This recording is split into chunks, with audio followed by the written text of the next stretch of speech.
તો કોઈ પણ તહેવારમાં બનાવી શકાય છે આ પરફેક્ટ કાજુ કતરી। તો આ રીતે બનાવશો તો તમારી પણ પરફેક્ટ બનીને રેડી થશે કાજુ કતરી। અને પરફેક્ટ માપ સાથે આજે આપણે કાજુ કતરી બનાવી છે એકદમ પરફેક્ટ રીતે।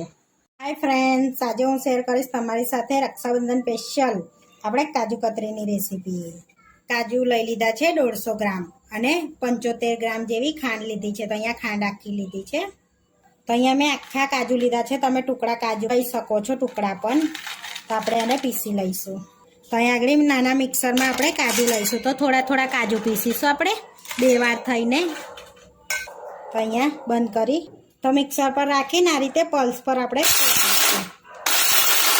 તો અહીંયા આપણે પીસી લીધું છે। તો આપણે આ રીતનો પાવડર તૈયાર કરવાનો છે। તો વધારે નહીં પીસો, નહીં તો અંદરથી તેલ રિલીઝ થશે એમાંથી, કાજુમાંથી। પેસ્ટ નથી બનાવવાની। તો હવે આપણે એને ચારી લેવાનો છે। આ રીતે પીસાઈ ગયો છે તો કાઢી અને એને સરસ ચારી લઈશું આપણે આ રીતે। અને બીજા કાજુ બચ્યા છે ને તેને ફરી આપણે રિવર્સમાં એ રીતે કરવાનું છે। તો આપણે ચાર્યા પછી આ નીકળ્યું છે તો ફરી એને સરને ફેરવીશું, આને ફરી આપણે પીસી લેવાનું છે। તો અહીંયા ચારતા આપણે આ રીતનો અચકચરો પાવડર નીકળ્યો છે 2 ચમચી જેવો। તો આપણે એને કાઢી લઈશું, એ એડ નહીં કરીએ। તમે ચાહો તો એને આપણે કોઈ પણ બરફી બનાવો એમાં કાજુનો ઉપયોગ કરવો હોય તે કરી શકાય છે। તો આપણે આ રીતનો કાજુનો પાવડર તૈયાર કરી દીધો છે, જોઈ શકો છો સરસ એવો। હવે આપણે એની અંદર 2 ચમચી મિલ્ક પાવડર એડ કરીશું અને મિક્સ કરી દઈશું। તમારે ના એડ કરવો હોય તો સ્કીપ કરી લેજો, પણ એડ કરશો તો સારું લાગશે એમ। આ રીતે સરસ બધું મિક્સ કરી દઈશું આપણે। તો અહીંયા આપણે કાજુનો પાવડર રેડી છે, જોઈ શકો છો સરસ એવો। હવે આપણે ચાસણી બનાવીશું। એ પહેલાં બટર પેપર પાથરી લઈશું। તો અહીંયા પહેલાં બટર પેપરને ઘીથી ગ્રીસ કરી લઈશું આપણે। થોડુંક ઘી એડ કરીશું 1 ચમચી જેટલું, અડધી ચમચી જેટલું, અને ઘીથી સરસ ગ્રીસ કરી લઈશું એને આ રીતે। હવે આપણે ચાસણી બનાવી લઈશું। તો અહીંયા આગળ આપણે એક પેન લઈ લીધી છે, એમાં ખાંડ એડ કરી દઈશું। હવે એ જ અડધો કપ આપણે પાણી એડ કરીશું, બસ આટલું જ।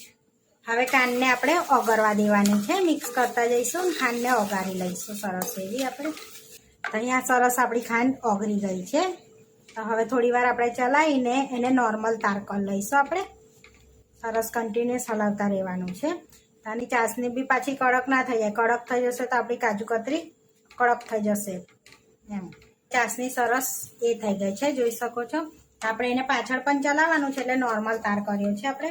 હવે એની ફ્લેવર માટે ઇલાયચી પાવડર એડ કરીશું। તો અહીંયા આગળ ચપટી આપણે ઇલાયચી પાવડર એડ કરીએ છીએ અને મિક્સ કરી અને કાજુનો પાવડર બનાવ્યો છે ને એને એડ કરી દઈશું। તો ગેસને એકદમ ધીરો રાખવાનો છે આપણે આ રીતે, અને એક બાજુ ચલાવતા જઈશું આપણે, જેથી ગાંઠો પણ ના પડે અંદર એ। તમે ચાહો તો ગેસને બંધ કરીને પણ પહેલાં મિક્સ કરી શકો છો, આ રીતે એડ કરતા જઈને, ના ફાવે તો। અને પછી કન્ટિન્યુઅસ આ રીતે હલાવતા જઈશું, પહેલાં બધી ગાંઠો ના પડે ને એ રીતનું આપણે મિક્સ કરી લઈશું આ રીતે। શકો છો સરસ એવું પેસ્ટ જેવું બની ગયું છે। હવે એને કન્ટિન્યુઅસ હલાવતા જઈશું અને સરસ એને ઠીક બેટર જેવું બનાવી દેવાનું છે આપણે। લોટ બાંધીએ ને એ બેટર જેવું બનાવી લેવાનું છે। તો આ બેટરને કન્ટિન્યુઅસ હલાવતા રહેવાનું છે આપણે, અને ગેસને એકદમ ધીરો જ રાખવાનો છે, બહુ ફાસ્ટ નથી રાખવાનો, એટલે સરસ આપણું થીક બેટર થઈ જાય આ રીતે। તો જોઈ શકો છો સરસ આપણું બેટર થીક થવા લાગ્યું આ રીતનું, જોઈ શકો છો। હવે આપણે એની અંદર સરસ શાઇનિંગ મારે ને એના માટે આપણે ઘી એડ કરીશું 2 ચમચી જેટલું આ રીતે। હવે મિક્સ કરી લઈશું બધું સરસ એવું। તો સરસ પેનને પણ છોડવા લાગ્યું છે બેટર આપણું, તો સરસ એવું થવા દઈશું થોડી વાર। આપણે બેટર સરસ થઈ જવા આવ્યું છે। તો હવે આપણે ચેક કરવું હોય તો થોડુંક બેટર લઈ અને પ્લેટમાં લઈ લઈશું। હવે થોડુંક ઠંડુ થવા દઈશું। તો આપણે બેટરને ચેક કરી લેવાનું છે આ રીતે। તો જોઈ શકો છો સરસ એવું બેટર આપણે ઠંડુ થયા પછી આ રીતનો ગોરો, આ રીતનું બેટર જોઈ લેવાનું છે સરસ એવું। તો ગોરો વરે છે, જોઈ શકો છો આપણું બેટર પરફેક્ટ છે। તો આપણે કાજુ કતરીનું પરફેક્ટ બેટર રેડી થઈ ગયું છે। તો હવે ગેસને બંધ કરી દઈશું। તો હવે બટર પેપર લગાડ્યું છે ને એની પર આપણે આ બેટરને લઈ લેવાનું છે આ રીતે।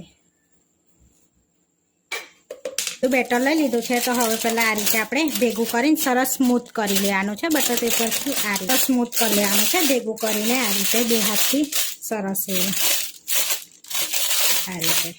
તો છે આ રીતે આપણે હવે વણી લેવાનું છે. તો બહુ પાતળું નહીં ને બહુ જાડું નહીં, બજારની જે રીતે હોય કાજુ કતરી એ રીતે આપણે રાખીશું. આ રીતે વણવાનું છે ને સરસ એવું પોલા પોલા હાથે અને ફેરવતા જવાનું છે. બજારની કાજુ કતરી હોય ને એ રીતના પીસ રાખવા હોય, થિકનેસ એ રીતની રાખવી હોય એટલે એ રીતનું વણવાનું છે આપણે આ રીતે. તો આપણે સરસ વણી કાઢી છે. હવે આપણે એને સેટ થવા દઈશું અડધો પોણો કલાક ઠરવા દેવાની.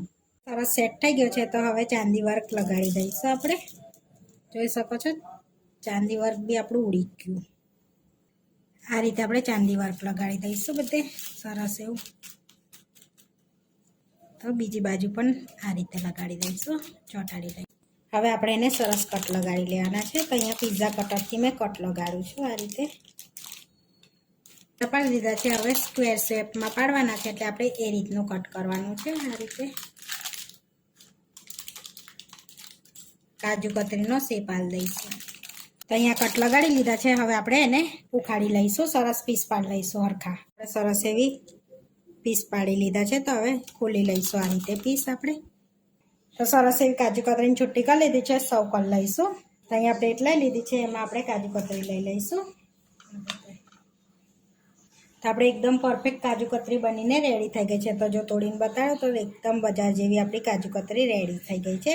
તમે બજાર જેવી આપણે બજાર જેવી કાજુ કતરી બનીને રેડી થઈ ગઈ છે. આ વિડીયો જોવા માટે મારી ચેનલને સબસ્ક્રાઈબ કરો, લાઇક કરો અને શેર કરો અને તમે જરૂરથી ટ્રાય કરો. ફરી મળીશું નવા વિડીયોમાં. કોમેન્ટ કરીને જરૂરથી જણાવજો કે તમને અમારી રેસીપી કેવી લાગી.